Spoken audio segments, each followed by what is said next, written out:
Attention, bon.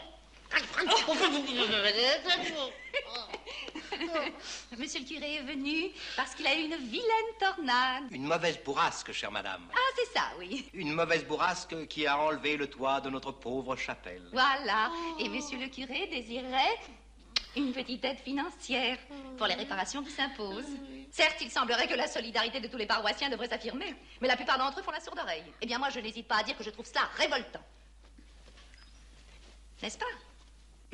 Mais certainement, chère madame. Il est très louable de s'intéresser aux misères lointaines et les secourir. Mais n'a-t-on pas le devoir de se préoccuper au même titre du désarroi de ceux qui nous touchent de plus près? J'estime que c'est un devoir sacré de militer activement dans sa propre paroisse. Monsieur le curé, si ça ne vous intéresse pas, je peux arrêter. Mais pas du tout, chère madame. Il y a aussi le patronage, les fêtes de bienfaisance, les misères à soulager, les malades.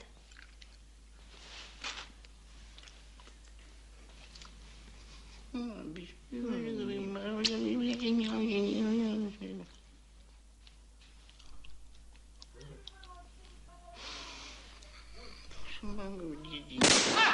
Le braconnier! Allez-y, Ludo, ça vous changera les idées.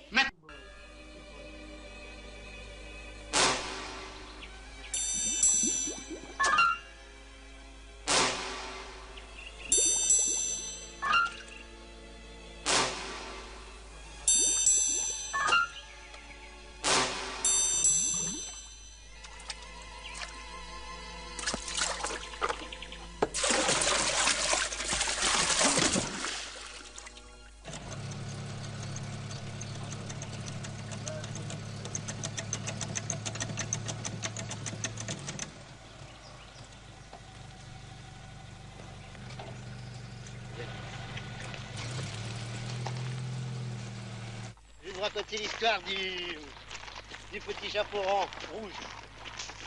Le petit chaperon rouge, je raconte bien ça parce que lui, il n'écoute pas. Hein.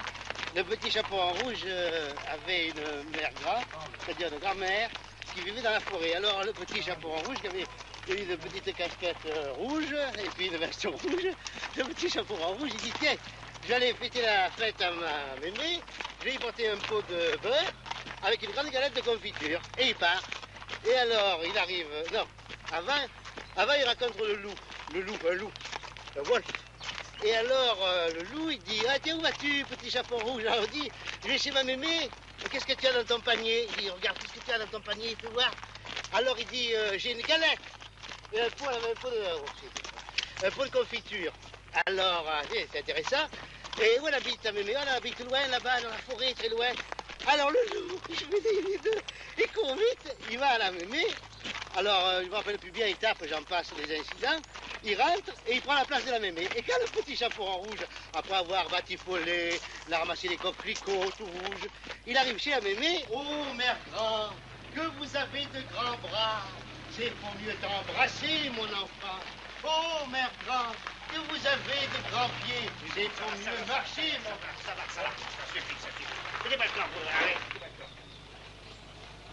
Donnez-moi le temps.